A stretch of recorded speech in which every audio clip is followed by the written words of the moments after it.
Mayo 14, 2023, ikaunom nga Domingo sa pagkabanhaw. Pagbasa gikan sa Santos nga Ebanghelyo sumala ni Juan.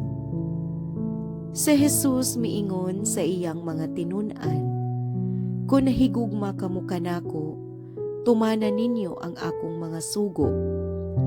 Mangayo ako sa Amahan, ug hatagan kamo niyag laing manlalaban, ang espiritu sa kamatuoran, aron makig-uban kaninyo hangtod sa kahangturan. Ang kalibutan dili makadawat kaniya, kay dili man kini makakita ni makaila kaniya. Apan nakaila kamo kaniya, kay nag-uban siya ug nagpuyo diha kaninyo. Dili ko kamo pasagdan nga mag-inusara. Mobalik ako. Sa dili madugay ang kalibutan, dili na makakita kanako. Apan makakita kamo kanako. Ug kay ako buhi man, mabuhi usab kamo.